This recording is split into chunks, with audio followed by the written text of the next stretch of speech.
സഹോദരങ്ങളെ, ഇതാണ് ജാലിയാവാലയിൽ നിന്ന് കാന്തപുര അബൂബക്കർ മുസ്ലിയാർ വാങ്ങിയ മുടി. കാന്തപുര അബൂബക്കർ മുസ്ലിയാരെക്കാൾ വലിയ ദറജപ്പ് അയാക്കാൻ വേണ്ടി. കാരണം എന്താ, ജിഷാന് 18 മുടിയാണ് കിട്ടിയേ. 18 മുടി. കാരണം ആ ബത്തപ്പാടിൽ ബേജാറിൽ വാരി കൊടുക്കുക. കുട്ടികൾക്ക് ഈ മുട്ടായിയൊക്കെ കടക്കാർ കൊടുക്കണ പോലെ, പഞ്ഞിമുട്ടായിയൊക്കെ വാരിയിട്ട് ഇങ്ങനെ കീസിലാക്കണ പോലെ വാരിയാണ് കൊടുക്കുക. കാരണം ഏതോ ബാർബർ ഷാപ്പിൽ നിന്ന് അടിച്ചു കൂട്ടി കൊണ്ടുവരല്ലേ. ഇപ്പൊ ഈ കെക്കാർ പറഞ്ഞത് അമ്മൂന്റെ മുടിയാണ് എന്നാ. വെറുതെ അല്ല പോസ്റ്റർ കൊടുത്തേ. പൊന്മള അബ്ദുൽ ഖാദർ മുസ്ലിയാർ പറഞ്ഞ് നിങ്ങൾക്ക് കേൾപ്പിച്ചരാം. സഹോദരങ്ങളെ, അപ്പോ നിങ്ങൾ ചിന്തിക്കുക, ആലോചിക്കുക. ഈ സത്യം അറിയാൻ വേണ്ടി ത്യാഗം സഹിച്ച് മുന്നോട്ട് പോയ ജിഷാൻ എന്ന വ്യക്തി, ഇൻഷാ അല്ലാഹ് അദ്ദേഹത്തിന്റെ ആളുകളോ ഈ CD ഇന്നല്ലെങ്കിൽ നാളെ കാണുന്നു എങ്കിൽ വളരെ ആത്മാർത്ഥമായിട്ടാണ് പറയാനുള്ളത്. ഈ ഉസ്താദിന്റെ നെറികെട്ട സംസ്കാരത്തിനെതിരെ അന്വേഷണമായി രംഗത്ത് വന്ന് മുടിയുടെ അരമന രഹസ്യം പൊളിച്ച ജിഷാൻ അടങ്ങുന്നവരോട് പറയാനുള്ളത്, നിങ്ങൾ ഇനി തൗഹീദിലേക്ക് കൂടി കടന്നു വരണം. ശിർക്ക് പൂർണ്ണമായിട്ട് നിങ്ങൾ ഒഴിവാക്കണം. ബിദ്അത്തുകൾ നിങ്ങൾ ഉപേക്ഷിക്കണം. ആ സമസ്ത പാളയത്തിൽ നിന്ന് അഹ്ലു സുന്നത്ത് വൽ ജമാഅത്തിന്റെ യഥാർത്ഥ ആദർശ നെഞ്ചിലേറ്റങ്ങൾ ജീവിച്ചാൽ മതി. ഇവിടെ വന്ന് മെമ്പർഷിപ്പ് എടുക്കണമെന്നും ആരും പറയുന്നില്ല. കാരണം ഈ അന്വേഷണ ത്വര, ഈ ഒരു തഖ്വ, ഈ ഒരു താല്പര്യം, ഈ ഒരു അഹ്ലു സുന്നത്ത് വൽ ജമാഅത്തിന്റെ വീര്യം നിങ്ങൾ ആ വിഷയത്തിൽ കൂടി കാണിക്കാഞ്ഞാൽ ഇഹലോകത്ത് നിങ്ങൾക്ക് സ്ഥാനവും പരിഗണനയും ശ്രദ്ധയൊക്കെ ഉണ്ടാവും. പക്ഷെ പരലോകത്ത് വട്ടപൂജ്യമായിരിക്കുമെന്ന് മാഹി അടങ്ങുന്ന ആളുകളോട് ഞങ്ങൾ ആത്മാർത്ഥമായി പറയുകയാണ്. പ്രിയപ്പെട്ട സഹോദരങ്ങളെ, ഏതായാലും ഈ മുടിയുമായി രക്ഷപ്പെട്ട ജിഷാൻ നേരെ പൊന്മളയെ സമീപിച്ചു. പൊന്മള വായ പൊത്തുന്ന രൂപത്ത് പറഞ്ഞു, പൊന്നാല ജിഷാൻ, നീ പുറത്തു പറയരുത്. ഉടനെ തന്നെ സഖാഫിയെ, അബ്ദുറഹ്മാൻ സഖാഫി എന്ന പേരോടിനെ സമീപിച്ചു. പേരോടും പറഞ്ഞു അത് എന്നാണ്. കേട്ടോളൂ നിങ്ങൾ ആ യാഥാർത്ഥ്യം കൂടെ. പിന്നെ എന്തുകൊണ്ട് ഈ വിഷയം തുറന്ന് സമൂഹത്തിൽ പറയേണ്ടത് ഒരാവശ്യകത വന്നു എന്നുകൂടി ഞാൻ പറയാം ഇൻഷാ അല്ലാഹ്. കാരണം അന്ന് പൊന്മള ഉസ്താദിന് ഈ വിഷയം ഞാൻ കാണിച്ചതിന് ശേഷം പിറ്റേ ദിവസം തന്നെ ബഹുമാനപ്പെട്ട എന്റെ എല്ലാമായ എനിക്ക് സുന്നത്തിയമായത്തിന്റെ പടിവാതിൽ, അതുപോലെ തന്നെ ഘട്ടങ്ങൾ, ഓരോ ഘട്ടങ്ങളിലും എനിക്കെല്ലാമായ ബഹുമാനപ്പെട്ട പേരോട് ഉസ്താദും, ആ പേരോട് ഉസ്താദിനെ ഞാൻ വിഷയം വിളിച്ച് വിഷയം പറഞ്ഞപ്പോ ഉസ്താദ് പറഞ്ഞു, നീ ഇവിടെ വന്നോളൂ, എനിക്ക് സംസാരിക്കാം, കാണാം. അങ്ങനെ ഉസ്താദിന്റെ അടുത്ത് സിറാജുൽ ഹുദയിലേക്ക് ഞാൻ പോയി. സിറാജുൽ ഹുദയിലേക്ക് ഇദ്ദേഹത്തിന് ജാലിയവാല വന്ന 18 മുടിയുടെ ഭാണ്ഡവുമായി ഞാൻ സിറാജുൽ ഹുദയുടെ കടന്ന് ഉസ്താദിന്റെ റൂമിലേക്ക് കടന്നപ്പോ റൂമിൽ കുറെ ആളുണ്ടായിരുന്നു. അവരൊക്കെ പുറത്താക്കിയിട്ട് അന്ന് ബഹുമാനപ്പെട്ട കുമ്മോളി ഉസ്താദിന് ഇത് നിഷേധിക്കാൻ സാധ്യമല്ല. കാരണം ഉസ്താദ് എന്നോട് അവസാനം സംസാരിച്ച സമയത്ത് പോലും ജിഷാനെ ഈ ജാലിയവാലയിൽ നിന്ന് കിട്ടിയ 18 മുടികളുമായി വേറൊരു ഉസ്താദിന്റെ അടുത്ത് വന്നത് അതൊക്കെ യാഥാർത്ഥ്യം തന്നെയാണ്, അതൊന്നും ഇവിടെ ആരും നിഷേധിക്കുന്നില്ല എന്ന് ബഹുമാനപ്പെട്ട കുമ്മോളി ഉസ്താദ് പറഞ്ഞെങ്കിലും അത് ഉൾക്കൊള്ളാൻ ഇവിടെയുള്ള മറ്റുള്ള ആളുകൾക്ക് ഇതുവരെ സാധിച്ചിട്ടില്ല എന്നുള്ളത് യാഥാർത്ഥ്യമാണ്. കാരണം അന്ന് ബഹുമാനപ്പെട്ട കുമ്മോളി ഉസ്താദ് ഒരു ഭാഗത്ത് ഇങ്ങനെ വേറൊരു ഉസ്താദിന്റെ മേശയ്ക്ക് ചുറ്റുഭാഗത്തായിട്ട് നിൽക്കുകയാണ്. ഞാൻ അവിടെ ഇങ്ങനെ ഒരു ഭാഗത്ത് ഇങ്ങനെ നിൽക്കുകയാണ്. വേറൊരു ഉസ്താദ് എഴുന്നേറ്റെന്ന് പറഞ്ഞു. ഉസ്താദ് പറഞ്ഞു, ജിഷാനെ, ഈ വിഷയത്തെ സംബന്ധിച്ച് ഒരു കാര്യം ചെയ്യാം. നീ ഇപ്പൊ തൽക്കാലം പൊതുസമൂഹത്തിൽ ഈ വിഷയം നീ ആരോടും പറയേണ്ടതില്ല.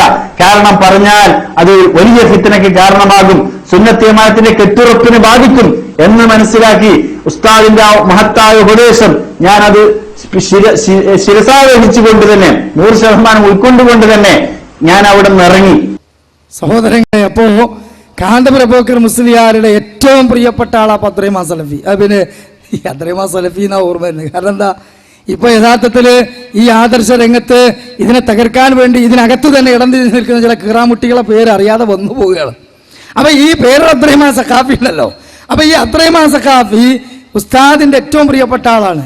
ആ ഉസ്താദിന്റെ അവസ്ഥ ബോധ്യപ്പെടുകയാണ് അവിടെ. നിങ്ങൾ ആലോചിക്കുക, അത് തിരുനബിയുടെ കേശമാണെങ്കിൽ എത്ര ആദരവോടുകൂടിയും ബഹുമാനത്തോടു കൂടിയുമാണ് അത് വാങ്ങേണ്ടത്. തിരിഞ്ഞു നോക്കിയില്ല എന്നാ പറഞ്ഞത്. കാരണം ഇത് നേരത്തെ അറിയാം.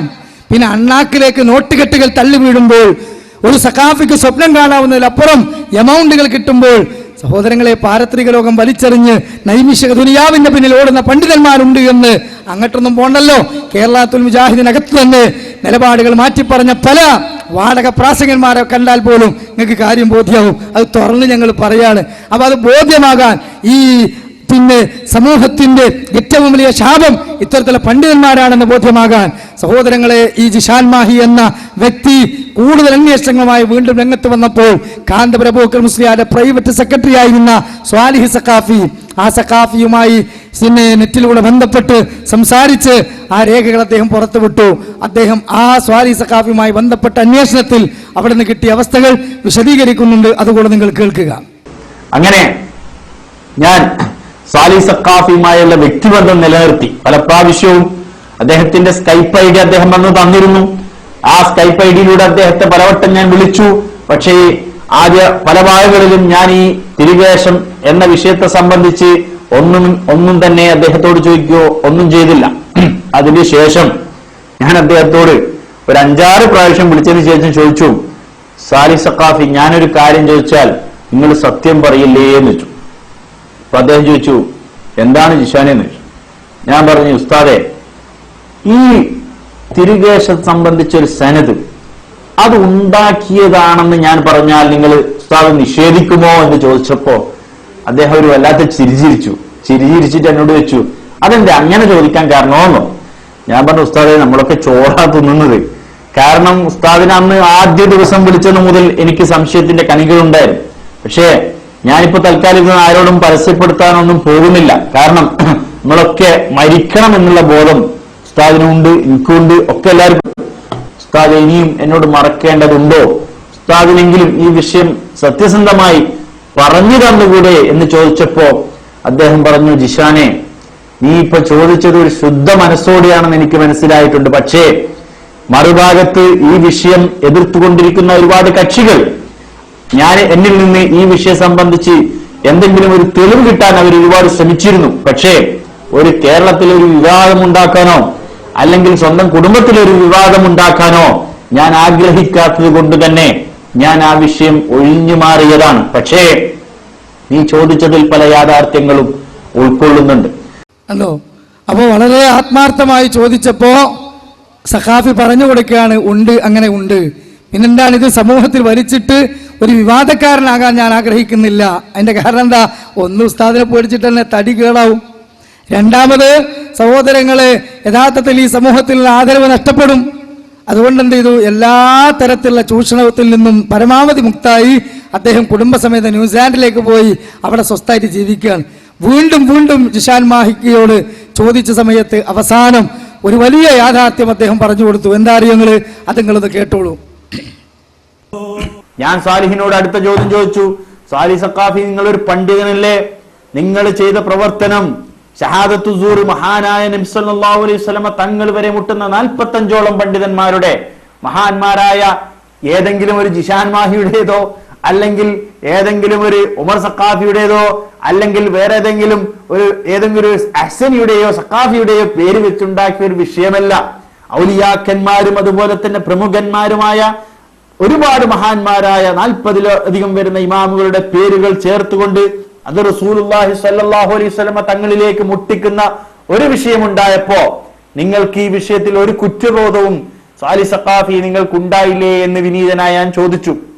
അദ്ദേഹം വളരെ നിഷ്കളങ്കനാണെന്ന് എനിക്ക് മനസ്സിലായി. അദ്ദേഹം പറഞ്ഞു, നിഷാനെ, അന്നൊരു സഖാഫി സ്വപ്നം കാണുന്നതിലധികമുള്ള സാലറി, ശമ്പളം എനിക്ക് മർക്കസിൽ നിന്ന് ലഭിച്ചിരുന്നു. ഒന്നത്.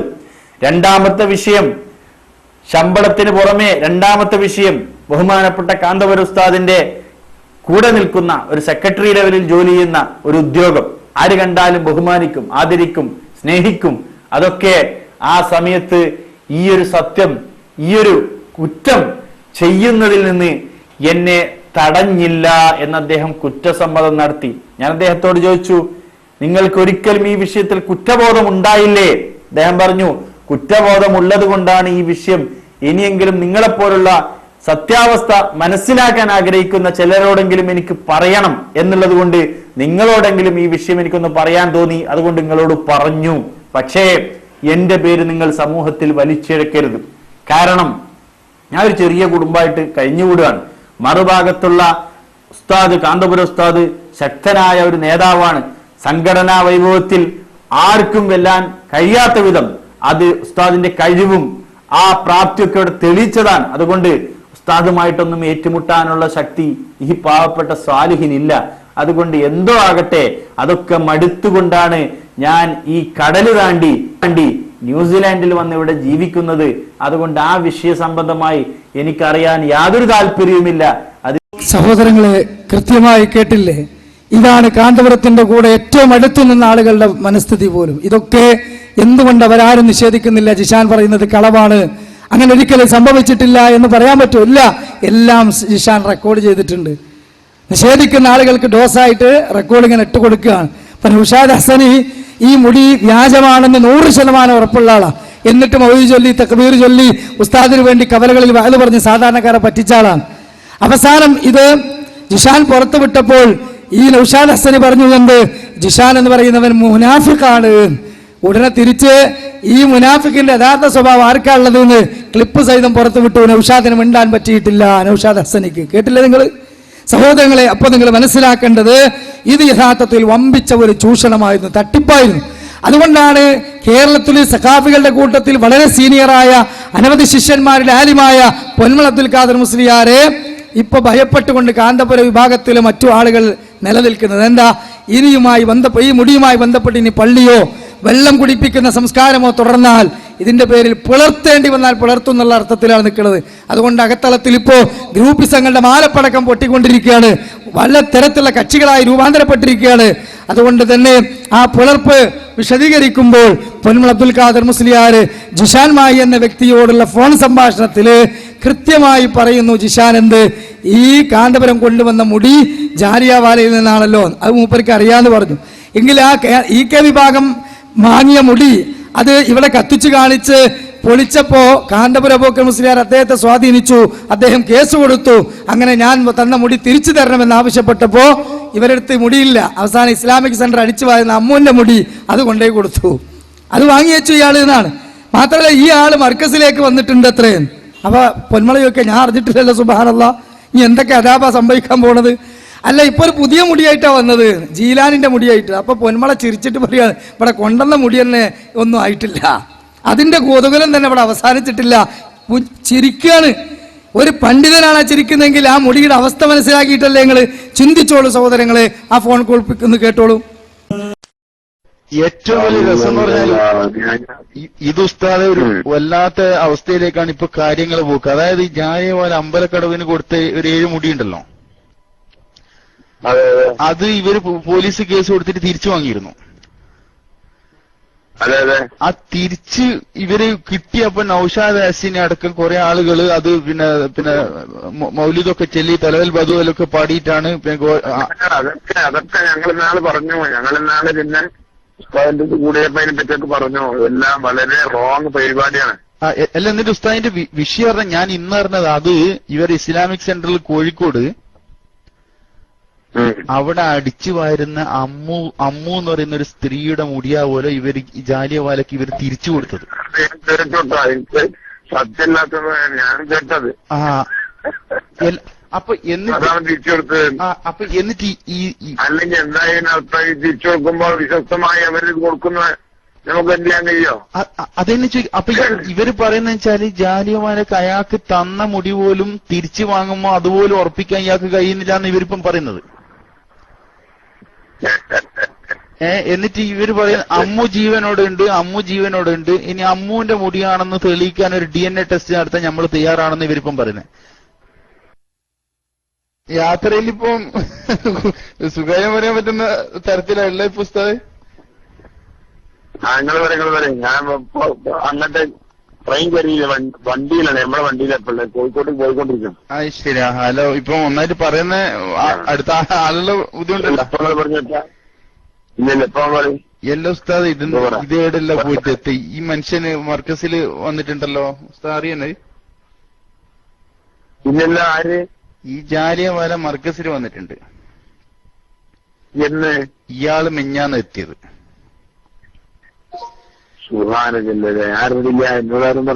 ഇയാൾ എത്തിന്ന് മാത്രമല്ല, ഒരുപാട് ഞാൻ ഉസ്താദിന് പറയാൻ കുറെ വിഷയമുണ്ട്. ഒന്നാമത്തെ ഉസ്താദ് പകൽ വിളിക്കുമ്പോൾ സൗക്കില് എപ്പോഴും രാത്രിയാണെങ്കിൽ ചിലപ്പോ ഉറങ്ങിപ്പോകുന്ന പേടിച്ചിട്ടാണ് ഞാൻ ലേറ്റ് ആയിട്ട് വിളിക്കുന്നത്. ഇയാള് ആര് കൊണ്ടാന്ന് ഞാനറിയില്ല. ഹക്കീമാണ് വേണ്ടതൊക്കെ ചെയ്തു കൊടുത്തതെന്നാണ് ഞാൻ കേട്ടത്. ഇല്ല ഉസ്താദ് സ്ഥലത്തില്ല എന്നാണ് എന്റെ അറിവ്. അപ്പൊ ഇയാള് വന്ന് തന്നെ പിന്നെ ഒരു മുടിയായിട്ടാ പോലെ വന്നത്.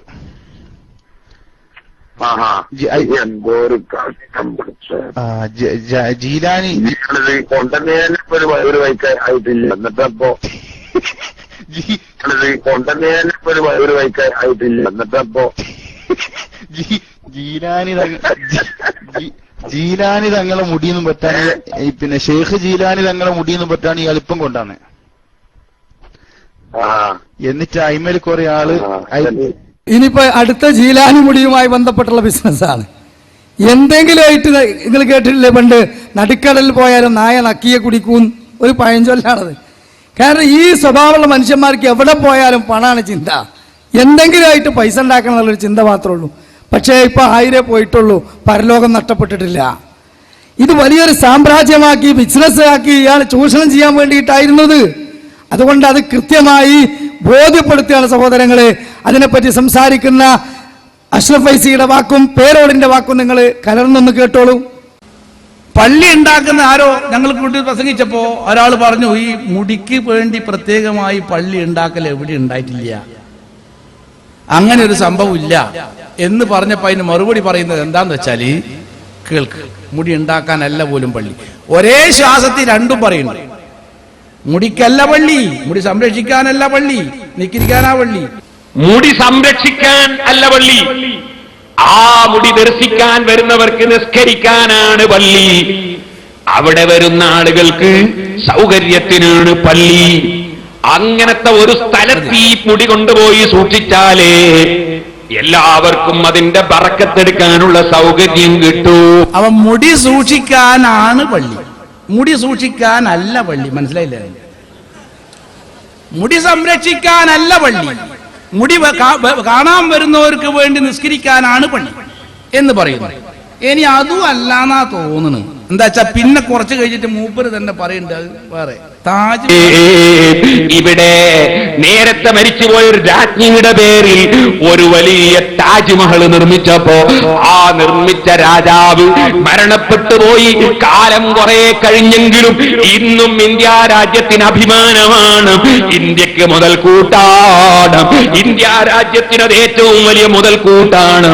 എങ്കിൽ ചോദിക്കട്ടെ, ഇന്ത്യ രാജ്യത്തിന് ഒരുപാട് വിദ്യാഭ്യാസ സ്ഥാപനങ്ങളും മറ്റും യഥാ കൊടുത്ത മഹാനായ കാന്തപുരം ഉസ്താദ് ഈ രാജ്യത്തുള്ള 10,000 ആളുകൾക്ക് തൊഴിൽ കിട്ടുകയും അവരുടെ വീട്ടിൽ അടുപ്പിൽ തീ കത്തിക്കുകയും ചെയ്യുന്നൊരു പരിപാടി അല്ലേ? ഏത് വർക്ക് നടക്കുമ്പോഴും എത്ര പാവപ്പെട്ടവർക്കാണ് തൊഴിൽ കിട്ടുക, എത്ര പാവപ്പെട്ടവർക്കാണ് തൊഴിൽ കിട്ടുക.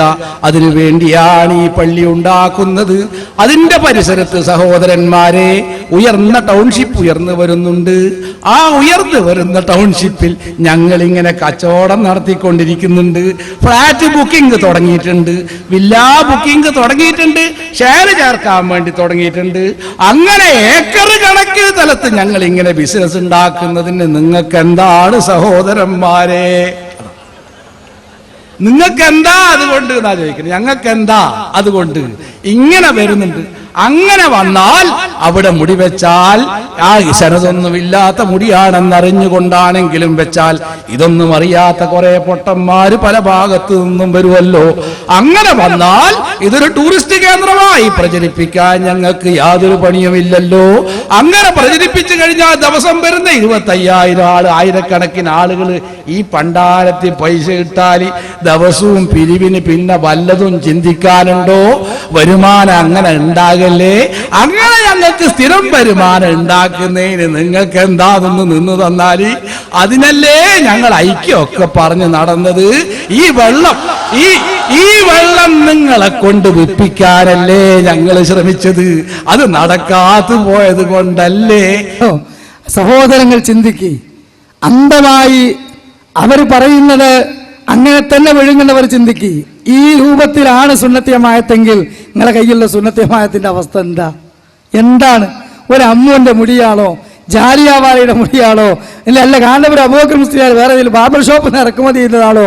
ഇതൊന്നറിയാത്തൊരു മുടിയുടെ പേരും പറഞ്ഞ് ഈ ഉമ്മത്തിനെ ചൂഷണം ചെയ്ത പണ്ഡിതന്മാരുടെ വഅള് കേട്ട് മുഖാമുഖങ്ങളിൽ പങ്കെടുത്ത് ഇങ്ങനെ ന്യായീകരിച്ച് സമൂഹത്തിൽ വഷളായി നടക്കുന്ന ഒരവസ്ഥാവിശേഷമല്ലേ സഹോദരങ്ങളെ എല്ലാവർക്കും ഉള്ളത്? ഇനിയെങ്കിലും ഒന്ന് ആലോചിച്ചൂടെ, ചിന്തിച്ചൂടെ? പേരബ്രഹ്മാൻ സഖാഫിയെ പോലുള്ള ആളുകൾ ന്യായീകരിച്ച് വഷളായി. ഇപ്പൊ അവസാനം എന്തായി? പുറത്തിറങ്ങാൻ വയ്യ, സത്യം പോലും പറയാൻ വയ്യ. പക്ഷെ ഇത് അറിഞ്ഞ നേരത്തെ അറിഞ്ഞ ചില സഖാഫികളോ ഉടനെ തന്നെ എന്ത് ചെയ്തു? ഉസ്താദിനെ ന്യായീകരിച്ച് നിന്നാൽ സമൂഹത്തിൽ മാനം കെടും എന്ന് വിചാരിച്ചിട്ട് എന്ത് ചെയ്തു? സമസ്ത പാളയത്തിലേക്ക് മാറി.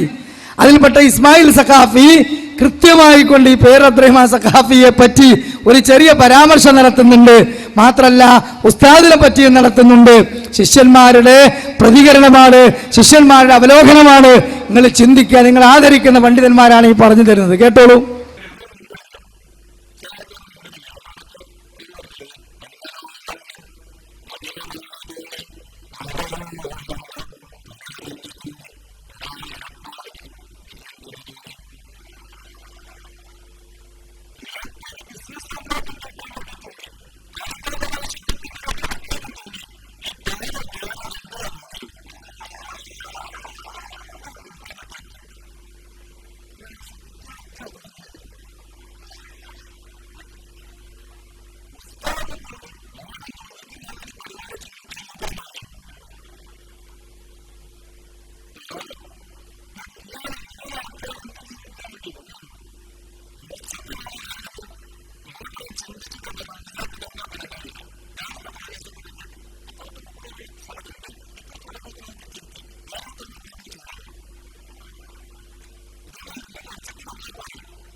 ഗൗരവത്തോടു കൂടി ചിന്തിച്ചോളൂ.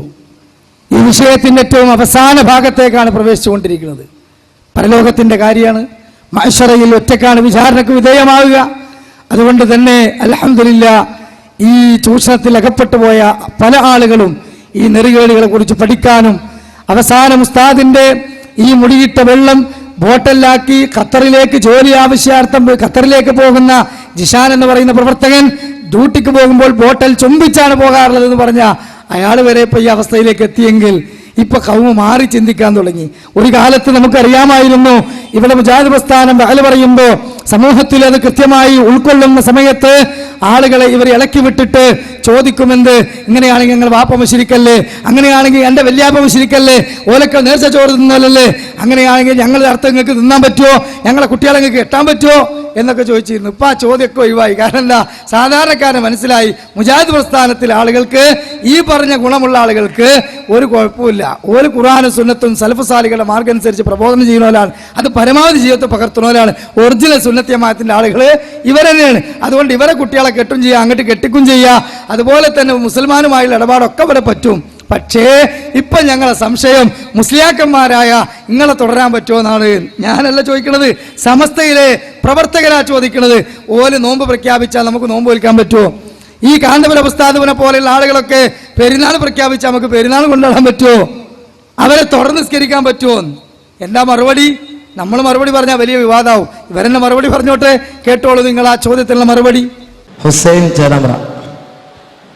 എൻ്റെ ചോദ്യം, മഹാനായ റസൂൽ സല്ലല്ലാഹു അലൈഹി വസല്ലം തങ്ങളുടെ വേദതിരികാശമെന്ന് പറഞ്ഞുകൊണ്ട് ഉടനീളം നടത്തുന്ന കാന്തപുരം AP ബക്കർ മുസ്ലിയാർ, അതുപോലെ സ്വപ്നജീവി, അതുപോലെ തന്നെ പേരോട് അബ്ദുറഹ്മാൻ സഖാഫി, ഇവർ ഇത്തരം തെറ്റ് ചെയ്തു എന്ന് സമസ്തക്കും പണ്ഡിതന്മാർക്കും ബോധ്യപ്പെട്ട അടിസ്ഥാനത്തിൽ ഇവരോട് തുറന്നു നിസ്കരിച്ചാൽ നിസ്കാരം സ്വീകാര്യമാകുമോ? ഇവർ നിക്കാഹ് ചെയ്താൽ ആ നിക്കാഹ് സ്വീകാര്യമാകുമോ? അതുപോലെ തന്നെ ഇസ്ലാമിനെ മാസപ്പിറവ് ഉറപ്പിച്ചാൽ അത് സ്വീകരിക്കണമോ എന്നതിനെ കുറിച്ച് കൊണ്ട് ഒരു മറുപടി ലഭിച്ചാലും. നിങ്ങളെ വിശ്വാസപ്രകാരം കാന്തപുരം AP അബൂബക്കർ മുസ്ലിയാർ കളവ് പറയുമോ? അദ്ദേഹത്തിന്റെ പ്രസംഗം കേട്ടുന്ന കളവ് പറയുന്നത് പോലെയുണ്ട്. ഒരു ഫാസിഖിനോടും ഒരു കാദിബിനോടും തുടരാൻ പറ്റുമോ പറ്റില്ലയോ? ഷാഫി മദ്ഹബ് പറ്റില്ല എന്നാണ്. ഷാഫി മദ്ഹബ് അനുസരിച്ചുകൊണ്ട് ഫാസിക്കാണ്, എന്താ അധർമ്മകാരി. കാദിബ് എന്ന് പറഞ്ഞാൽ ആഗോപിൽ ചക്രവാളം മുട്ടുന്ന കളവ് പ്രചരിപ്പിക്കുന്ന വലിയ പെരും കഥാബ്, അതാണ് ഇയാള്. അതുകൊണ്ട് തുടരാൻ പറ്റൂല, അതുകൊണ്ട് അർത്ഥം തിന്നാൻ പറ്റൂല. എവിടെ എത്തി? ചിന്തിക്ക് മുസ്ലിം സമുദായത്തിലെ കാന്തപുരം വിഭാഗത്തിലെ പ്രവർത്തക, ഈ വിഭാഗത്തിലെ സഹോദരങ്ങളെ, നിഷ്പക്ഷകാമികളെ, ആലോചിക്കും നിങ്ങൾ. അതുകൊണ്ട് മുജാഹിദ് പ്രസ്ഥാനം ഇവിടെ സമൂഹത്തിന് മുമ്പ് പഠിപ്പിച്ചുകൊണ്ടിരിക്കുന്ന വിഷയങ്ങൾ ഓരോന്നും ഖുർആനും സ്വഹീഹായ ഹദീസും എന്താണോ പറഞ്ഞത്, സലഫുകൾ അതിനെങ്ങനെ വ്യാഖ്യാനിച്ചോ അങ്ങനെയാണ്. അതുകൊണ്ട് തന്നെ ഞങ്ങളെ സംബന്ധിച്ചിടത്തോളം നിലപാടുകൾ ഞങ്ങൾക്ക് മാറ്റേണ്ടി വരില്ല. ഈ രൂപത്തിൽ ഞങ്ങൾ സമൂഹത്തിൽ അപമാനത്തിന്റെ ഒരവസ്ഥാവിശേഷം ഞങ്ങൾക്ക് കടന്നു വരൂല. അതുകൊണ്ടാണല്ലോ ഞങ്ങളിപ്പോഴും ഈ വിഷയം വന്നപ്പോഴും സമൂഹത്തിന് മുമ്പിൽ കൃത്യമായി രംഗത്ത് വന്നത്. സംവാദത്തിന്റെ വിഷയം വന്നപ്പോൾ അവിടെ ഈ രംഗത്ത് വന്നു. മുഖാമുഖങ്ങൾ നടത്താനിതാ ഈ പ്രോഗ്രാമിന്റെ അവസാനത്തിൽ പോലും മുഖാമുഖം പോലും സംഘടിപ്പിച്ചിട്ടുള്ളത് എന്തുകൊണ്ടാ? യുസബ്ബിതുല്ലാഹു അല്ലദീന ബിൽ ഖൗലി സാബിത് ഫിൽ ഹയാത്തി ദുനിയ വഫിൽ ആഖിറ. സത്യവിശ്വാസികളെ, യഥാർത്ഥ മുവഹിദുകളെ സുസ്ഥമായ വാക്കുകൊണ്ട് അല്ലാഹു ഇഹലോകത്തും പരലോകത്തും പിടിച്ചു നിർത്തുന്നതാണ്. ഇത് കേൾക്കുമ്പോൾ ഞാൻ ഈ രൂപത്തിൽ പറയുമ്പോൾ ഇത് 2013 നിന്ന് 2014 ഏറ്റവും വലിയൊരു ബഡായിയായി നിങ്ങൾക്ക് തോന്നിയേക്കാം. എന്താ ഇതൊക്കെ ഈ പറഞ്ഞിട്ടും വലിയ ഹക്കിന്റെ ആളുകളാണെന്ന് പറഞ്ഞിട്ടും നിങ്ങളിപ്പോൾ എത്ര കഷ്ണമായി എന്നാണ് അടുത്ത ചോദ്യം. നിങ്ങൾ എത്ര കഷ്ണമായി? സഹോദര, ഈ കഷ്ണമാകുമെന്ന് മുഹമ്മദ് റസൂലുള്ള പറഞ്ഞതാ അല്ലേ? ജൂതന്മാർ 71 വിഭാഗമായെങ്കിൽ, ക്രൈസ്തവർ 72 കക്ഷികളായെങ്കിൽ, എന്റെ ഉമ്മത്തും 73 കക്ഷികളാകും. കുല്ലുഹും ഫിന്നാരി ഇല്ലാ മില്ലത്തൻ വാഹിദ. 72 നരകത്തിലേക്ക് പോകുന്ന നിരപരാധികളായിരിക്കും, ഒരു മില്ലത്തൊഴികെ.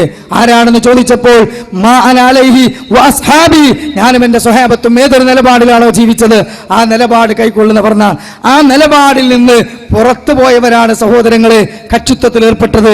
അവരാണ് യഥാർത്ഥത്തിൽ ഈ രൂപത്തിൽ ആദർശത്തെ എതിർക്കുന്ന കൂട്ടായ്മകളായി കടന്നു വന്നത്.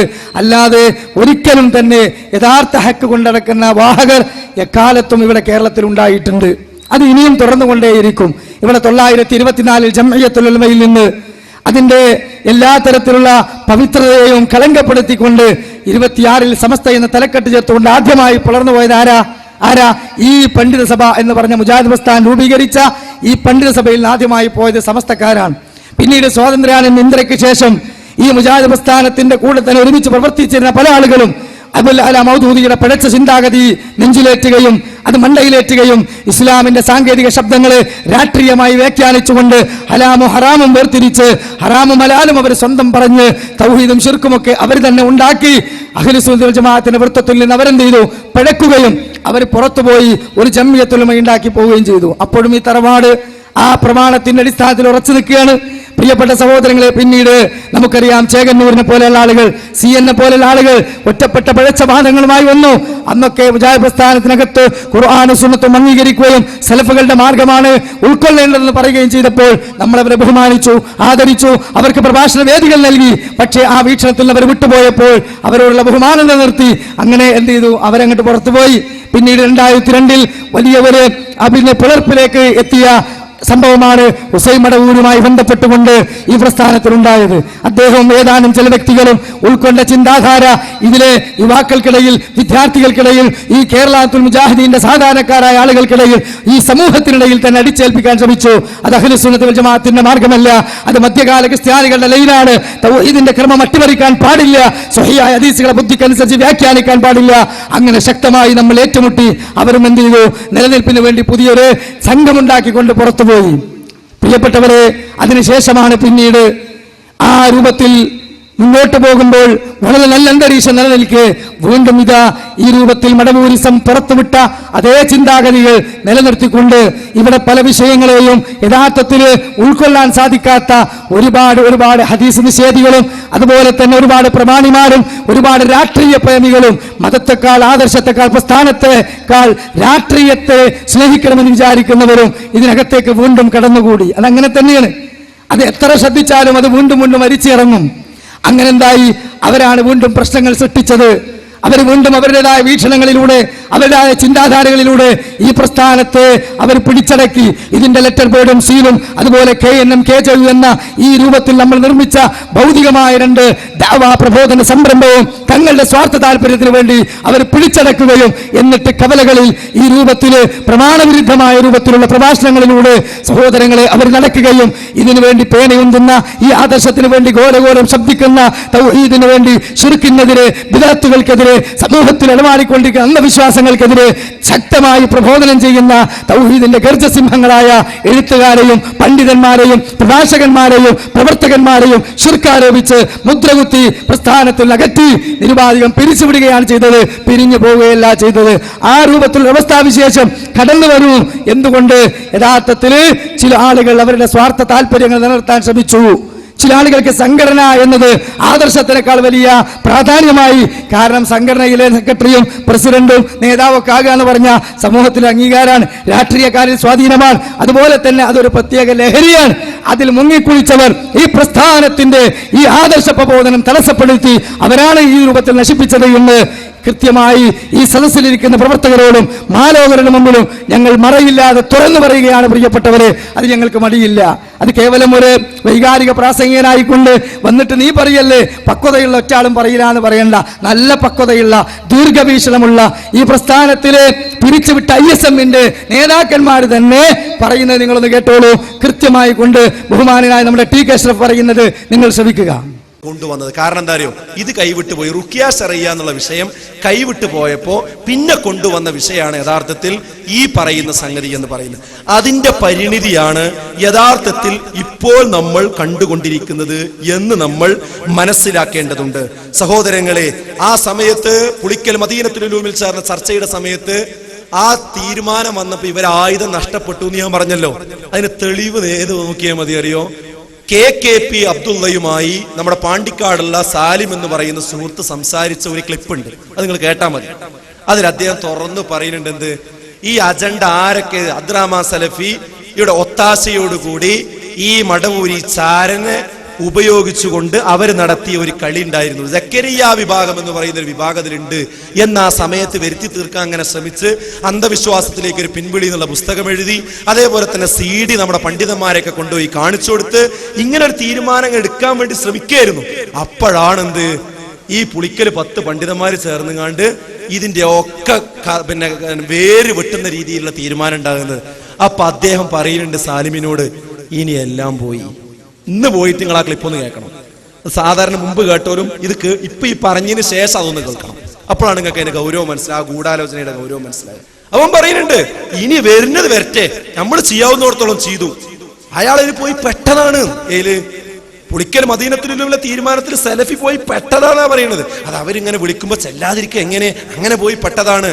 ഇനി വരുന്ന മാതിരി വരട്ടെ. എന്നിട്ട് അവൻ അവിടെ പറയുന്നത് വേറൊരു വാക്കുണ്ട്, ഇനി ഒറ്റ മാർഗമുള്ളൂ. എന്താ പറയണ വാക്ക് അറിയോ? ഇനി സംഘടന കയ്യിലായി, സംഘടന ഒരു ഇതിന്റെ ഒരു സ്വാധീനം ഉണ്ടായിട്ട് സംഘടന ഉപയോഗിച്ചുകൊണ്ട് എന്തെങ്കിലും ചെയ്യാൻ പറ്റുമോ എന്ന് ഇനി നോക്കണ്ടുള്ളൂ. അതാണ് ഇപ്പൊ നടന്നുകൊണ്ടിരിക്കുന്നത്. ഇപ്പൊ സംഘടന കൈപ്പിടിയിലാക്കി, അതാണ് ഇലക്ഷനിൽ വേണ്ടി ഉപയോഗിച്ചത്. അപ്പൊ ഈ തീരുമാനം വന്നപ്പോ എന്താക്കി, ഇനി ഇലക്ഷനിലൂടെ നോക്കല്ലാതെ വേറെ മാർഗമല്ല.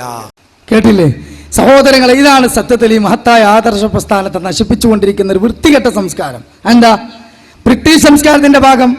ഈ പ്രസിഡന്റ്, സെക്രട്ടറി, അതുപോലെ തന്നെ ട്രഷറർ എന്നൊക്കെ പറഞ്ഞിട്ടുള്ള ജനാധിപത്യ വ്യവസ്ഥയിലൂടെ വോട്ടിംഗ് ഇട്ടിട്ട് ഇങ്ങനെ കടന്നു വരുന്ന സിസ്റ്റം ഇസ്ലാമിൽ ഇല്ലാത്ത സിസ്റ്റമാണത്. ഇസ്ലാം ഒരിക്കലും പ്രോത്സാഹിപ്പിച്ചില്ലാത്ത സിസ്റ്റമാണ്. പിന്നെ കേരളത്തിൽ എന്താ രാഷ്ട്രീയ പ്രസ്ഥാനങ്ങളും മതപ്രസ്ഥാനങ്ങളൊക്കെ ആ രൂപത്തിലായി മാറുകയാണ്. സത്യത്തിൽ മുജാഹിദ് പ്രസ്ഥാനത്തില് മുൻഗാമികളായ പണ്ഡിതന്മാരാരും അത്തരത്തിലുള്ള ഒരു സംവിധാനം ഉണ്ടാക്കിയിട്ടേ ഇല്ല. പിന്നെ മറിച്ച് എന്താ ഉണ്ടാക്കിയത്? സലഫി ആദർശ സംഘം, പ്രബോധന സംഘം, അതുപോലെ സലഫി മൂവ്മെന്റ് എന്ന് പറഞ്ഞ് ഓരോ യൂണിറ്റിലും ആളുകൾ, നല്ല നിസ്വാർത്ഥരായ പ്രവർത്തകർ, അവിടെയുള്ള ഉമറാക്കൾ, അവിടെയുള്ള ആളുകൾ കൂടിച്ചേരുക. അതിലൊരു അമീർ ഉണ്ടായിക്കോട്ടെ, ആ അമീറിന്റെ കീഴിൽ വർക്ക് ചെയ്യുന്ന 4-5 ആളുണ്ടായിക്കോട്ടെ, ഓരോ അതിന്റെ നേതൃത്വത്തിൽ എന്നുള്ള കേവലം ഒരു ഉത്തരവാദിത്വം, അത് അപ്പുറത്തല്ലാതെ ഓന് പൂർണ്ണമായ അധികാരമൊന്നുമില്ല. ഓ അങ്ങനെ സീലടിച്ചിട്ട് ഹലോ നാളെ വിളിക്കണ്ടേ, എന്നാ ശരി, മറ്റോനെ വിളിക്കണ്ടേ, എന്നാ ശരി, ഓനാണ് സൈഡാക്കിക്കളാം, ഓക്കെ, ഓനെ വിളിക്കണ്ട, മറ്റോനെ വിളിച്ചാൽ മതി, ഈ വിഷയം പറയാവൂ, ഇതൊന്നും പറയാൻ പറ്റൂല. കാരണം എന്താ, കേവലം ഒരു നേതാവ്, കാരണം അവനാ പ്രവർത്തിക്കാനുള്ള അറിവും തൻ്റെ ഇടവും സ്വാധീനവും ഉണ്ട്, അതുകൊണ്ട് ഓനെ നേതാവാക്കി. അവനേക്കാൾ സ്ഥാനിയല്ല പ്രവർത്തകർ, പ്രവർത്തകരെക്കാൾ സ്ഥാനിയല്ല അവൻ, എല്ലാവരും ഒരുമിച്ച്. ആ രൂപത്തിലായിരുന്നു മുൻഗാമികളായ നമ്മുടെ KM മൗലവിയെ പോലുള്ള ആളുകളൊക്കെ രീതി ഉണ്ടാക്കിയിരുന്നത്. ആ രീതിയിൽ നിന്ന് ഇടക്കാലത്ത് ചില സ്വാർത്ഥ താല്പര്യമതികൾ കടന്നു വന്ന് സംഘടനയ്ക്ക് ആദർശത്തെക്കാൾ പ്രാധാന്യം നൽകി കൊടയിൽ ഒതുങ്ങാത്ത വടിയേറ്റ് നടന്നു, പെരയേക്കാൾ വലിയ പഠിപ്പോരുണ്ടാക്കി. അപ്പൊ ആദർശ പ്രബോധനം നിലനിച്ചു, വിഷയങ്ങൾ മൂടി വെക്കാൻ തുടങ്ങി, ഒതുക്കാൻ തുടങ്ങി. അങ്ങനെയാണ് സംഘടനാ ചാനലിലൂടെ പല ആളുകളെയും ഒതുക്കിയത്, പല ആരോപണങ്ങളും അവർ ഉന്നയിച്ചുകൊണ്ടിരിക്കുന്നത് എന്ന് ഇതാ നമുക്ക് ആ കാര്യങ്ങളൊക്കെ പഠിച്ച, മനസ്സിലാക്കിയ, അതൊക്കെ വളരെ മുമ്പേ ഉൾക്കൊണ്ട ആളുകൾ ക്ലിയർ ആയിട്ട് പറഞ്ഞു തരികയാണ്. അതുകൊണ്ട് എന്ത് ചെയ്യണം, നമ്മൾ നല്ലോ സൂക്ഷിക്കണം, നല്ലോ സൂക്ഷിക്കണം. ഈ പറഞ്ഞ ഞാന് ഇതൊക്കെ പറഞ്ഞിട്ട് നാളെ വേറെ കോക്കസ് പ്രവർത്തനം തുടങ്ങിയാലോ? അപ്പൊ മനസ്സിലാക്കണം ഇവൻ അതിന്റെ ആളാണ്. അതുപോലെ ബഹുമാനായ ടി കെ അഷ്റഫ് സാഹിബ് ഇപ്പൊ ഈ പറഞ്ഞ ഉപദേശം അത് സ്വീകരിക്കുക. നാളെ ഉപദേശത്തിന് ടി കെ അഷ്റഫ് പോയാലോ? ആദരവും ബഹുമാനൊക്കെ നിലനിർത്തിയിട്ട് എന്ത് ചെയ്യാ, മഅസലാം, സക്കരിയാസലായി പോയാലോ മാസലാം ഒരു വ്യക്തിന്റെ മൂട്ടിലോ അത്തരത്തിലുള്ള ഏതാനും ചില കോക്കസുകളുടെ പിന്നാലെയോ ഇനി പോകാൻ നമ്മൾ തയ്യാറല്ല എന്ന് മാത്രമല്ല, അത്തരത്തിലുള്ള അവസ്ഥാവിശേഷത്തിൽ നിന്ന് മാറി ഈ സംഘടന ഇപ്പോൾ പുലർത്തിക്കൊണ്ടിരിക്കുന്ന ഈ രൂപത്തിൽ പഠിച്ച് പരിശീലിച്ച് പരാജയപ്പെട്ട സമ്പ്രദായം അതിനി വേണ്ട എന്നാണ് മുജാഹിദ് പ്രസ്ഥാനത്തിൽ ഇപ്പോൾ നിലനിൽക്കുന്ന ആദർശ പണ്ഡിതന്മാർ പറയുന്നത്. എന്താ ഇനി അത് വേണ്ട, കാരണം ആ സിസ്റ്റം മാറ്റിയിട്ട്, കാരണം അതുണ്ടാകുമ്പോഴാണ് ഈ കടിവലി ഉണ്ടാകുക, അതുണ്ടാകുമ്പോഴാണ് ഈ സ്വാർത്ഥ താല്പര്യം ഉണ്ടാകുക, അതുണ്ടാകുമ്പോഴാണ് അവനവൻ്റെതായ ആളുകൾ തന്നെ ജില്ലയിലും മണ്ഡലത്തിലും സ്റ്റേറ്റിലൊക്കെ വരണം എന്നുള്ള ചിന്ത ഉണ്ടാകുക. ഈ സംവിധാനം ഒഴിവാക്കിയാൽ പിന്നെ ആ കടിവലി ഇല്ലല്ലോ, ആ സംവിധാനം ഒഴിവാക്കിയാൽ മതി. അതുകൊണ്ട് അതിലേക്കാണ് ചിന്തിച്ചു കൊണ്ടിരിക്കുന്നത്. ആ ചിന്താഗതിക്കാണ് കൃത്യമായ സ്വാധീനം മുജാഹിദ് പ്രസ്ഥാനത്തിൽ ഉണ്ടാകുക. കാരണം എന്താ, 5 കൊല്ലം 30 കൊല്ലം കൂടുമ്പോൾ കോക്കസ് ഉണ്ടാകുക പിളരുക, വൃത്തികെട്ട ഏർപ്പാട്, സഹിക്കാൻ കഴിയാത്ത ഏർപ്പാട്. എന്തിനായി ഏർപ്പാട്? അതൊരിക്കലും ഈ പ്രസ്ഥാനത്തിന് ഉണ്ടാകരുത്. കാരണം ഈ ദഅവാ പ്രവർത്തനത്തിന് സമൂഹത്തിന് രോഗം മനസ്സിലാക്കി ചികിത്സിക്കുവാൻ നമ്മളല്ലാതെ ആരുമില്ല പ്രിയപ്പെട്ട സഹോദരങ്ങളെ. അതുകൊണ്ട് ഓരോ യൂണിറ്റുകളിലും യഥാർത്ഥത്തിൽ പ്രസിഡന്റ്, സെക്രട്ടറി എന്നൊക്കെ പറഞ്ഞ് പേരിനുണ്ടെങ്കിൽ ഉണ്ടായിക്കോട്ടെ, പക്ഷേ അവരെ നിയന്ത്രിക്കുന്ന ഒരവസ്ഥ ഒരിക്കലും ഒരു നേതാവിനായി ഉണ്ടാകാൻ പാടില്ല. അല്ലെങ്കിൽ അവര് പ്രത്യേകമായിട്ട് കൂടിയിട്ട് ഒരു കോക്കസ് ഉണ്ടാക്കുക, എന്നിട്ട് അതിനൊരു നേതാവ് ഉണ്ടാക്കുക, ആ നേതാവിന്റെ കീഴിലൊക്കെ ആ മണ്ഡലം ചരിക്കുക, അത് പാടില്ല, അതൊരിക്കലും പാടില്ല. സ്വതന്ത്രമായി ദഅവത്ത് നടത്താൻ കഴിയുന്ന ഒരു അവസ്ഥാവിശേഷം ഇവിടെ ഉണ്ടാകണം. 2 മുജാഹിദ് പ്രവർത്തകർ എന്ന് ചിന്തിക്കുകയാണ്, ഇൻഷാ അല്ലാഹ് നാളെ അടുത്ത ആഴ്ച പെരുന്നാൾ കഴിഞ്ഞ് നമുക്ക് CP സലീമിനെ ഒന്ന് കൊണ്ടുവരണം എന്ന് വിചാരിച്ചാലോ, CP സലീമിനെ കൊണ്ടുവരാൻ പാടില്ല. അല്ലെങ്കിൽ സക്കരിയാസലായിട്ട് ഒരു മുഖാമുഖം വെക്കണം, അതൊന്നും ഇപ്പൊ പാടില്ല, മൂപ്പരൊന്നും ഇപ്പൊ വിളിക്കാൻ പറ്റൂല, ഇപ്പൊ മൂപ്പർ അവിടെ ഇവിടെയൊക്കെ ഇങ്ങനെ പക്വതല്ലാതെ സംസാരിക്കുന്ന ആളാണ് എന്നൊക്കെ പറഞ്ഞാൽ തനിച്ച കോക്കസാണിത്, ഇത് മറ്റതിന്റെ നേർപ്പദമാണ് എന്ന് മനസ്സിലാക്കാൻ കൂടുതൽ ബുദ്ധിയൊന്നും വേണ്ട. അങ്ങനെ ഉണ്ട് എന്ന അർത്ഥത്തിലല്ല, ഉണ്ടാകരുത് എന്നുള്ളേക്കാണ്. ഓടുന്ന പട്ടിക്ക് ഒരു മുമ്പേ ഏറ് എന്ന് പറഞ്ഞിട്ടില്ലെങ്കിൽ ഇനി അത് ഉണ്ടാകാതിരിക്കാനാണ് നമ്മൾ ശ്രദ്ധിക്കേണ്ടത്. അപ്പൊ ചില ആൾക്കാർ ഇതൊക്കെ എന്തിനാ അങ്ങനെ പറയുന്നത്, പറഞ്ഞിട്ടില്ലെങ്കിൽ പ്രശ്നം ഉണ്ടാവും, വീണ്ടും അത് വ്രണമാകും, പൊട്ടും, ചീയും, നാറും, പുറത്തിറങ്ങും, വീണ്ടും പ്രശ്നം ഉണ്ടാവും. എന്തിനായി അവസ്ഥ? അപ്പൊ ഉള്ളത് പോലെ പറയാം, നമുക്കൊരു രഹസ്യ അജണ്ടയില്ല, എല്ലാം സുതാര്യമാണ്, കാര്യങ്ങൾ കൃത്യമായി പറയലാണ്. അതുകൊണ്ട് ഓരോ സ്ഥലത്തും ദഅവാത്ത് നടക്കാൻ എന്ത് ചെയ്യാ, സലഫി ആദർശ സംഘം, അതുപോലെ മുജാഹിദ് ആദർശ സംരക്ഷണ വേദി അങ്ങനെ ഉണ്ടാക്കിയാൽ മതി. ആ വേദിയുടെ ഭാഗമായി നടക്കട്ടെ. പണ്ടങ്ങനെ ഇല്ലല്ലോ, അങ്ങനെ ഐക്യസംഘം ഉണ്ടാക്കുമ്പോൾ എങ്ങനെ ഓരോ ഭാഗത്തും അതിൻ്റെ യൂണിറ്റ് ഉണ്ടായി. അപ്പൊ തളിപ്പറമ്പിൽ ഒരു ഐക്യസംഘം ഉണ്ടാകുക, ഇവിടെ ഒരു ഐക്യസംഘം ഉണ്ടാകുക, തലശ്ശേരി ഐക്യസംഘം ഉണ്ടാകുക. അപ്പൊ എന്തായി, തലശ്ശേരിയിൽ ഒരു സമ്മേളനം നടത്തുമ്പോൾ തളിപ്പറമ്പുക്കും കണ്ണൂർക്കൊക്കെ നോട്ടീസ് കൊടുക്കുക, ഫോൺ വിളിച്ച് പറയാ, നിങ്ങളെ ഐക്യസംഘം ഒന്ന് കൂടിയിട്ട് തീരുമാനിക്ക്, എല്ലാവരും കൂടി ഇങ്ങോട്ട് വരണം കേട്ടോ. അൽഹംദുലില്ലാ ഇപ്പോൾ അതല്ലേ നടക്കുന്നത്. ഇപ്പൊ സംഘടന നമുക്കില്ല, സംഘടനാ ചാനൽ നമുക്ക് വേണ്ട. സംഘടന ഇല്ലാതെ പ്രവർത്തകരും നമ്മുടെ ഉമറാക്കളും ഉലമാക്കളും ഒരുമിച്ചതാ കേരളത്തിൽ ഗംഭീരമായി സംവാദങ്ങളും ഖണ്ഡനങ്ങളും മണ്ഡനങ്ങളും സിംപോസിയങ്ങളും സെമിനാറുകളും ക്യാമ്പയിനുകളും നടത്തുന്നു. ഇത് നമുക്ക് പറ്റൂലേ? സംഘടന തിന്മയാണെന്ന വാദം തനിച്ച തെറ്റാണ്. അത് യഥാർത്ഥത്തിൽ ഖലാലിയത്താണ്, അഹ്ലുസുന്നത്തി വൽ ജമാഅത്തിന്റെ വാദത്തിനെതിരാണ്. എന്നാൽ സംഘടനയിലും ചില തിന്മകളുണ്ട്. ആ തിന്മകൾ പരിഹരിച്ച് മുന്നോട്ട് പോകുന്നതാണ് വിജയത്തിന്റെ ഏറ്റവും നല്ല ചിന്ത എന്നാണ് ഞങ്ങൾ പറയുന്നത്. ഇത് ഞാനിങ്ങനെ വെറുതെ വയലു പറയല്ല, ഇത് നമുക്ക് പഠിപ്പിച്ചു തന്നെ ആരാറിയങ്ങള്. ഇപ്പൊ കേരളത്തിൽ ശ്രദ്ധേയമായ പ്രഗത്ഭ പണ്ഡിതന്മാർ, ബഹുമാനനായ നമ്മുടെ ഫൈസൽ മുസ്ലിയാർ തന്നെ പറയുന്നത് നിങ്ങളൊന്ന് കേട്ടോളൂ. പോയാൽ എനിക്കാണ്ട് മാറിപ്പോകാൻ പറ്റണമെന്നല്ലാതെ സ്ഥാപനം അവിടുന്ന് കഴിച്ചു പോകാൻ പാടില്ല.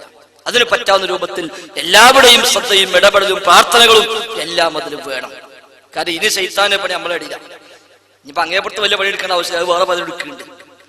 ഇനി ശൈത്താനെ പണി നമ്മളെ അടിയിലുണ്ടാവും. നമ്മൾ ആ ബോധം നമുക്ക് ഉണ്ടാകണം. നമ്മൾക്കിടയിലാണ് ഇനി പ്രവർത്തിക്കുക. ഇനി ഇവിടെ എങ്ങനെ പ്രശ്നം ഉണ്ടാക്കാൻ നോക്കുക, ഇവിടെ എങ്ങനെ വിശ്വാസം ഉണ്ടാക്കാൻ പറ്റുക, അതിനാണ് ഇനി പണിയെടുക്കുക. അതിന് പലതും ഫേസ്ബുക്കിലും മറ്റൊക്കെ ഇങ്ങനെ വരും. അതങ്ങനെ പോസ്റ്റ് ചെയ്യും. അപ്പൊ അത് എങ്ങനെ ഉണ്ടോ എന്നിട്ട് അതുകൊണ്ട് മറ്റോ നടക്കും. ഇതിലായിരിക്കും പിന്നത്തെ ഒരു ഫിത്തന. എന്നിട്ട് അയിലാവും മറ്റോ കയറി പോണത്. അപ്പൊ അതൊക്കെ വളരെ ബോധപൂർവം നമ്മൾ ശ്രദ്ധിച്ചില്ലെങ്കിൽ ഫിത്തനകൾ വ്യാപകമായി വരുന്ന കാലഘട്ടത്തിലാണ് നാം ജീവിച്ചുകൊണ്ടിരിക്കുന്നത്. ഒരു ചെറിയ കുട്ടി അയച്ചാൽ മതി ഒന്നാകെ ഒരു ഫിത്തന പ്രചരിപ്പിക്കാൻ, സെക്കൻഡ് മതി. വെറുതെ ഓൻ ടൈപ്പ് ചെയ്തിട്ട് ഓൻ ഫേസ്ബുക്കിലാണ്ട് അടിച്ചു വിട്ടാല് ലോകം മൊത്തം എത്തിയത്. എന്നിട്ട് അതിന്റെ പേരിൽ നമ്മുടെ ഊർജവും സമയവും നമ്മുടെ സമ്പത്തും എല്ലാം അതിനുവേണ്ടി ചെലവഴിക്കുന്ന ഒരു സാഹചര്യം ഉണ്ടാവും. ഇങ്ങനെ പല ആളുകൾക്കും ഇപ്പൊ വേറെ പണിയുന്നില്ല, അപ്പൊ ഇതിട്ട് ഇങ്ങനെ അടിച്ചു വിടാൻ മെയിലും ഇതൊക്കെ ഇങ്ങനെ വിട്ടുകൊണ്ടേക്കുക. അതൊക്കെ ശുദ്ധ ഫിത്തനകളാണ് എന്ന് നമ്മൾ തിരിച്ചറിയാം. നമ്മൾ നമ്മുടെ ദൗത്യവുമായി മുന്നേറുക, വേറെ ഒന്നും നമ്മൾ തിരിഞ്ഞു നോക്കണ്ട, ഒരാളെ നമ്മൾ കാത്തിക്കണ്ട, ഒരാളുടെയും പിന്നാലെ നമ്മൾ നോക്കണ്ട. നമ്മുടെ ദൗത്യം ഏറെ വലുതാണ്. ഇനി നിർവഹിക്കാൻ നമ്മളെ ആരെന്തൊക്കെ പറഞ്ഞാലും ഇനി ഇവിടെ ദഅ്വാരംഗത്തിറങ്ങാനും ഖുറാഫികളാവട്ടെ അല്ലാത്തവനാവട്ടെ ആരുമായും ദീനീ വിഷയങ്ങൾ പറയാൻ നമുക്ക് കഴിയുള്ളൂ, സംശയമൊന്നുമില്ല. ഈ ഒച്ചപ്പാടും പാളൊക്കെ നമ്മൾ പലരും ചോദിച്ചിരുന്നു, ഇനിയിപ്പോ എങ്ങനെ ഖുറാഫികളായിട്ട് നിങ്ങൾ പറയാന്ന്. അപ്പൊ അവസാനം സംവാദം നടത്തി നമ്മളാണ് ഭാരമുള്ളവന് എനിക്ക് കഴിയില്ല, ഉറപ്പാ, സംശയമൊന്നുമില്ല. പോയാൽ നമുക്ക് അറിയും ചെയ്യാം എന്താ ഉണ്ടാവുക എന്നുള്ളത്. അപ്പൊ ഏതായിരുന്നാലും നമ്മുടെ ദൗത്യം വളരെ വലുതാണ്. നമ്മൾ വളരെ ചെറിയ ഒരു പിന്നെ സൗകര്യങ്ങളും സംവിധാനങ്ങളും മാത്രമേ നമുക്ക് ആ രംഗത്തുള്ളൂ. സംഘടനയും എത്രപ്പോഴും സീലും ഒന്നും നമുക്കില്ല. ഇനിയിപ്പോ അതൊന്നും ഇല്ലെങ്കിലും വലിയ വസ്തുതയില്ല. അതൊക്കെ ദീൻ പറയാൻ പറ്റുന്നതാവണം, അല്ലെങ്കിൽ നമുക്ക് ഇത് ആവശ്യമില്ല. അതിനുള്ള സംഘടനയും കൂട്ടായ്മയെ നമുക്ക് ആവശ്യമുള്ളൂ, അല്ലാത്തൊരു കൂട്ടായ്മയൊന്നും ആവശ്യമില്ല. അതിനൊരു കൂട്ടായ്മ വേണം, ആരെങ്കിലൊക്കെ മുമ്പിൽ നിൽക്കണം, അത് ആരെങ്കിലൊക്കെ നയിക്കണം, അത് ആവശ്യമാണ്. അതെന്തിനാ? ഒന്നിച്ച് പോകുമ്പോ ഒരു പോക്കിന് ഒരു നേതൃത്വം വേണം, അതിന് മാത്രം. അല്ലാത്ത സംഘടനയും ഒരു രജിസ്റ്ററും മെമ്പർഷിപ്പും ആ വക വഴിയൊന്നും നമുക്ക് ആവശ്യമില്ല. നമുക്ക് നമ്മുടെ കേരളം KJ ഉണ്ടല്ലോ പേരിൽ, അതോടെ നോട്ടെ, നമുക്കത്ര അത് നമ്മൾ തന്നെയാണ്, വേറെ തൽക്കാലം ഓഫീസും എത്രപ്പോഴും സീലും മറ്റൊരിടത്താണെങ്കിലും സംഗതി നമ്മൾ തന്നെയാണ്. ഇപ്പൊ KJ എടുത്ത് നോക്കി 100-200 മെമ്പർമാരാ KJയിലുള്ളത്. ആ 200 മെമ്പർമാരെടുത്താൽ എനിക്ക് തോന്നുന്നത് 150 ആളും നമ്മളൊപ്പം ഉണ്ടാവും. KJയിലെ 200 മെമ്പർമാരെടുത്താൽ 150 ആളും നമ്മളൊപ്പം ഉണ്ടാവും. ഇപ്പൊ ഏതായാലും മെമ്പർഷിപ്പ് ഒരു പുതുക്കിയിൽ വന്നിട്ടുണ്ട്. നമ്മളൊക്കെ അറിയാത്ത സ്വകാര്യത്തിൽ കുറച്ചാണ് മാറ്റി വെച്ചിട്ട് വേറെ കുറെ ആൾക്കാർ ചേർത്തിട്ട് ഒരു പുതിയ KJ ഒക്കെ ഉണ്ടാക്കി. ഇപ്പൊ പണ്ഡിത സംഗമം എന്നൊക്കെ പറഞ്ഞിട്ട് പേപ്പറിൽ കണ്ടല്ലോ നമ്മള്, അത് ആ പണ്ഡിതന്മാരാണ്.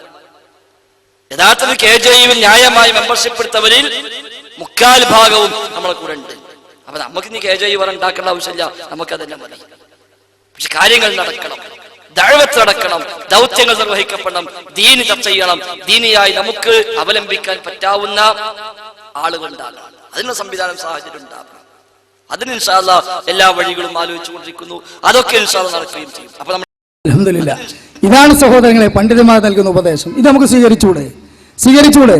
അപ്പൊ അതുകൊണ്ട് ആ രൂപത്തിലുള്ള ഒരു സംഘടനാ സെറ്റപ്പ് ഉണ്ടാക്കി സംഘടനയ്ക്ക് ആദർശത്തെക്കാൾ കൂടുതൽ പ്രാധാന്യം നൽകി അതിന്റെ വലയത്തിൽ മാത്രമേ ദഅവത്ത് നടക്കാവൂ, അവർ നിർദ്ദേശിക്കുന്നത് നടക്കാവൂ എന്നല്ല. ഖുർആനും സ്വഹീഹ് ഹദീസും മൻഹജ് സലഫ് അനുസരിച്ച് ഖുതുബയിലാകട്ടെ, പ്രഭാഷണങ്ങളിലാകട്ടെ, വഅലുകളിലാകട്ടെ, തസ്കിയത്ത് തർബിയത്ത് ക്യാമ്പുകളിലാകട്ടെ, എവിടെയും പറയാൻ കഴിയണം. ഇന്ന വിഷയം പറയാവൂ, ഇന്നത് പറയാൻ പാടില്ല, ഇപ്പോഴത്തെ സാഹചര്യത്തിന് ഇത് പ്രശ്നമാണ്, അതുകൊണ്ട് ഇന്നാളെ വിളിക്കണം, ഇത് നിയന്ത്രിക്കാൻ ആർക്കും അധികാരമില്ല. ഇനി അങ്ങനെ ഏതെങ്കിലും വല്ല നിയന്ത്രിക്കുന്ന കോക്കസ് ലീഡർമാരായി ആര് വന്നാലും ഓനോട് പറയണത് ഇനി ഇതായിട്ട് ഇതിൻ്റെ ഉള്ളിൽ കയറണ്ട, അല്ല തടി കേടാവും.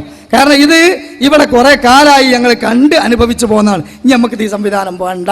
അതുകൊണ്ട് നിങ്ങൾ നേതാക്കളായിക്കോളി, നിങ്ങൾ ഉമറാക്കളായിക്കോളി, ഉലമാക്കളായിക്കോളി, പക്ഷേ ഈ രൂപത്തിലുള്ള ഒരു പ്രവർത്തനവുമായി നിങ്ങൾ കടന്നു വരരുത്. എന്നാ എന്താ നിങ്ങൾ നമ്മൾ മുൻകൂട്ടി അത് പഠിച്ച് ബോധ്യപ്പെട്ട് വാര് പൊക്കുമ്പോൾ തന്നെ 1 2 എന്ന് മനസ്സിലായ അപ്പം തന്നെ അതാണ് നിൽക്കും, ആ സോക്കേട് നിൽക്കും. അതിനപ്പം തന്നെ കൃത്യമായിട്ട് പറയണത് ഇപ്പോഴും തന്നെ നമ്മൾ കൃത്യമായിട്ട് പറഞ്ഞു തരുന്നത് എല്ലാവരുടെ മുമ്പിലും പറയുന്നത് എന്തിനാ?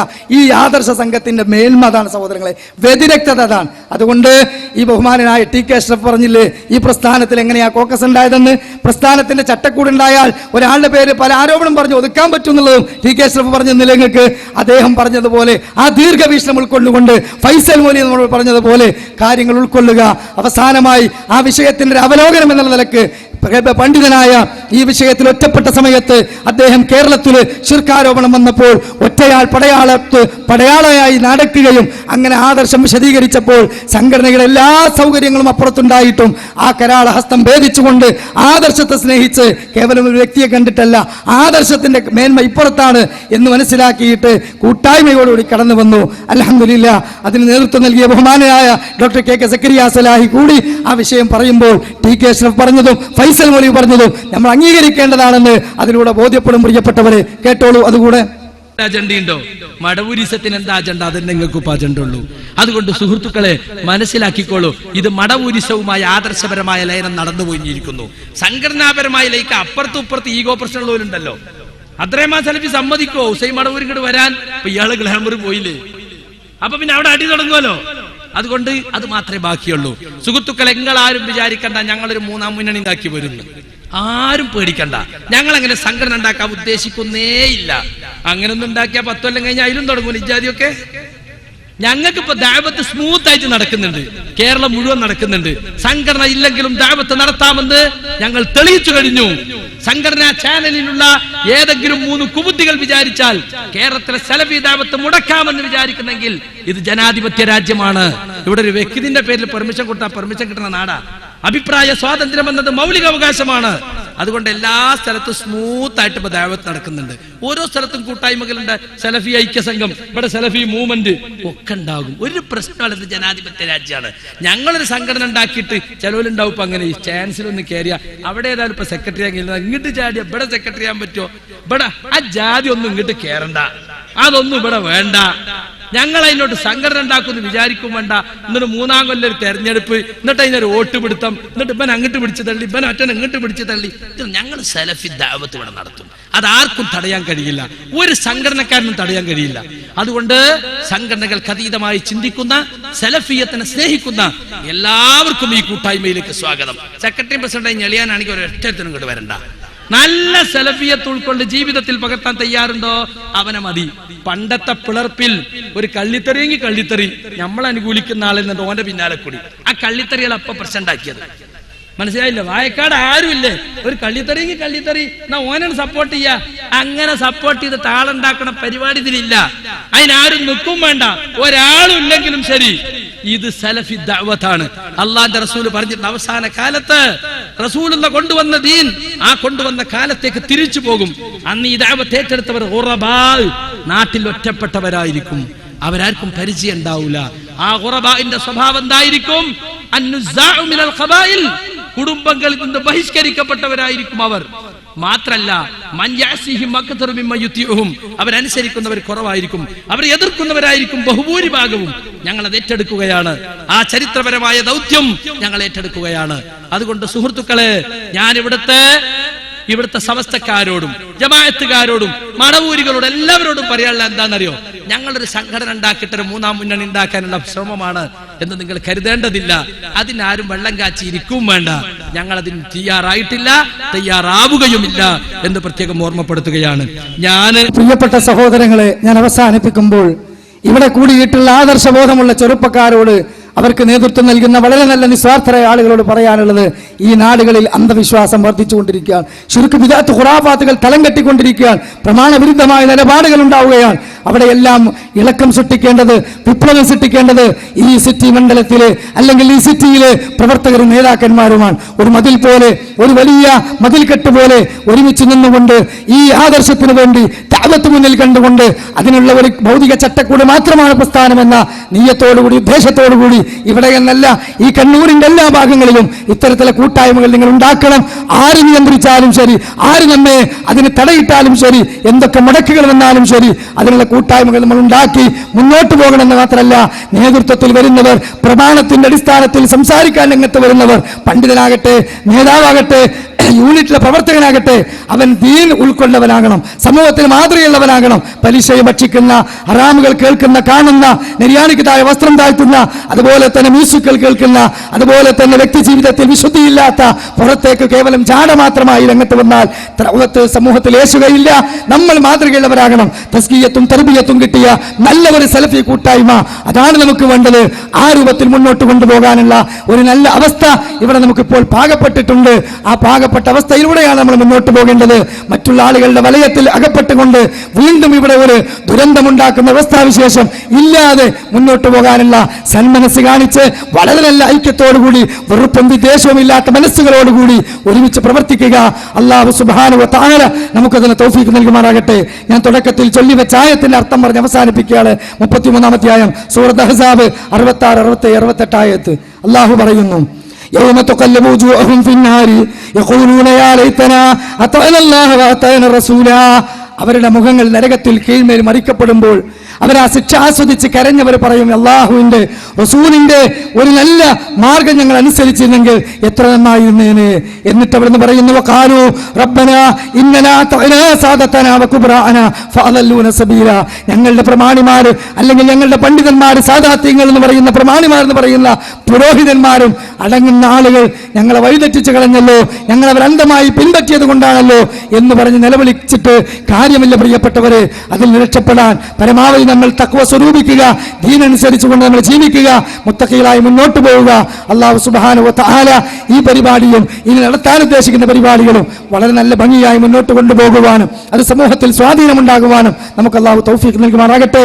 എല്ലാ തരത്തിലുള്ള കുബുത്തുകളിൽ നിന്നും, കുതന്ത്രക്കാരിൽ നിന്നും, കുത്തിത്തിരിപ്പുകാരിൽ നിന്നും, അതുപോലെ തന്നെയുള്ള ആദർശ വൈരികളിൽ നിന്നും ഈ മഹത്തായ ആദർശ കൂട്ടായ്മയെ അല്ലാഹു രക്ഷപ്പെടുത്തുമാറാകട്ടെ. നല്ല ഉമറാക്കളും ഉലമാക്കളും നേതൃത്വം നൽകിക്കൊണ്ട് നിസ്വാർത്ഥമായി സലഫിയത്തുലൂമിയ ദഅവത്തുമായി മുന്നോട്ട് പോകാനുള്ള തൗഫീഖ് രാജാതിരാജന അല്ലാഹു തആല നമുക്ക് നൽകുമാറാകട്ടെ.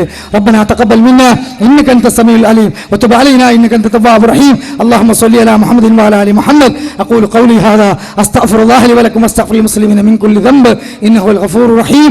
അസ്സലാമു അലൈക്കും വറഹ്മത്തുള്ളാഹി വബറകാതുഹു.